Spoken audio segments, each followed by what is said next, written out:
ദക്ഷിണ കുവൈറ്റിലെ മംഗഫിൽ, അതായത് അഹമ്മദി ഗവർണറേറ്റിലെ മംഗഫിൽ ഇന്ന് പുലർച്ചെ 4:30 ഈ ദൗർഭാഗ്യകരമായ സംഭവം ഉണ്ടായത്. NBTC എന്ന് പറയുന്ന മലയാളി ഉടമസ്ഥതയിലുള്ള ഒരു കമ്പനിയിലെ തൊഴിലാളികൾ ഒരുമിച്ച് താമസിച്ചിരുന്ന കമ്പനി ഫ്ലാറ്റ് സമുച്ചയത്തിൽ പുലർച്ചെ 4:30 അഗ്നിബാധ ഉണ്ടാകുകയായിരുന്നു. ഫ്ലാറ്റിലെ തന്നെ സെക്യൂരിറ്റി ജീവനക്കാരൻ, അദ്ദേഹം ഈജിപ്ഷ്യനാണ്. അയാളുടെ മുറിയിൽ രാവിലെ പാചകം ചെയ്യുമ്പോൾ ഗ്യാസ് സിലിണ്ടർ പൊട്ടിത്തെറിച്ചിട്ടാണ് അപകടം ഉണ്ടായത്.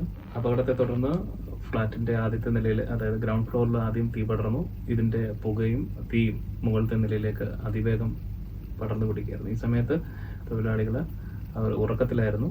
നല്ല ഉറക്കത്തിന്റെ സമയത്താണ് ഈ കെട്ടിടത്തിന്റെ 6 നിലയുള്ള കെട്ടിടം, അതിലേക്ക് തീ പടർന്നത്. തീയുടെ കൂടെ വിഷലിപ്തമായ പുകയും ഉയർന്നു. ഒരു കറുത്ത പുക, അത് AC-യും മറ്റുമൊക്കെ പ്രവർത്തിക്കുന്ന കെട്ടിടമായതുകൊണ്ട് ഈ പുക മുകളിലേക്ക് ഉയർന്നു. അപ്പം ഉറക്കത്തിലായിരുന്ന തൊഴിലാളികൾക്ക് പെട്ടെന്ന് ഇത് തിരിച്ചറിയാനോ ഒന്നും കഴിഞ്ഞിരുന്നില്ല. അപ്പോഴത്തേക്ക് അവരുടെ മുറികളിലൊക്കെ വിഷവാതകം കയറിയിരുന്നു. പലരും ഈ വിഷവാതകം ശ്വസിച്ചിട്ടാണ് മരണത്തിലേറെയും ഉണ്ടായിരിക്കുന്നത്.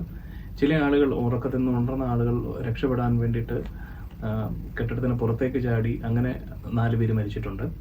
മരിച്ച ആളുകളുടെ എണ്ണം ഇപ്പോൾ 49 കമ്പനി നമ്മളോട് പറയുന്നത്. ഈ 49-ൽ ഏതാണ്ട് 25 പേര് മലയാളികളാണെന്ന് അവരുടെ പേരുകൾ വെച്ചിട്ട് കമ്പനി അധികൃതർ പറയുന്നു. പക്ഷേ കൺഫേം ചെയ്തിട്ടില്ല. എന്നാലും കൂടുതലും ഇന്ത്യക്കാരും മലയാളികളും ജോലി ചെയ്യുന്ന സ്ഥാപനമായതിനാൽ ഇതിൽ മരണപ്പെട്ടിരിക്കുന്നവരിൽ നല്ലൊരു പങ്ക് മലയാളികളാകാനുള്ള സാധ്യത തള്ളിക്കളയാനാവില്ല. ഈ കമ്പനിയുടെ സ്പോൺസർ കുവൈത്ത് പൗരനാണ്. അദ്ദേഹത്തിന്റെ ഉടമസ്ഥതയിൽ തന്നെ ഉള്ളതാണ് ഈ ഫ്ലാറ്റും. ഈ ഫ്ലാറ്റിന്റെ അശാസ്ത്രീയത അല്ലെങ്കിൽ ബിൽഡിംഗ് നിയമ ലംഘനം എന്നിവ കണക്കിലെടുത്ത് ഈ ദുരന്തത്തിന്റെ ഉത്തരവാദിത്വം എല്ലാം കെട്ടിട ഉടമയ്ക്ക് ആണ് എന്നുള്ളതാണ് സർക്കാരിന്റെ പക്ഷം. ഇതിനെ തുടർന്ന് ഈ കെട്ടിട ഉടമയായ കുവൈത്തി പൗരനെ അറസ്റ്റ് ചെയ്തിട്ടുണ്ട്. അതുപോലെ തന്നെ ഈ പാചകം ചെയ്ത സെക്യൂരിറ്റി ജീവനക്കാരൻ, ഈജിപ്ഷ്യൻ പൗരൻ, അദ്ദേഹത്തെയും കസ്റ്റഡിയിലെടുത്തിട്ടുണ്ട്.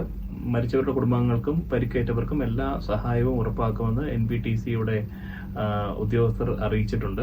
ഇന്ത്യക്കാരുടെ സഹായത്തിനായിട്ട് കേന്ദ്ര വിദേശകാര്യ സഹമന്ത്രി കീർത്തി വർദ്ധൻ സിംഗ് കുവൈത്തിലേക്ക് തിരിച്ചിട്ടുണ്ട്. ഇന്ത്യക്കാരുടെ രക്ഷാപ്രവർത്തനം ഏകോപിപ്പിക്കുന്നതാണ് മന്ത്രിയുടെ പ്രധാന ചുമതല.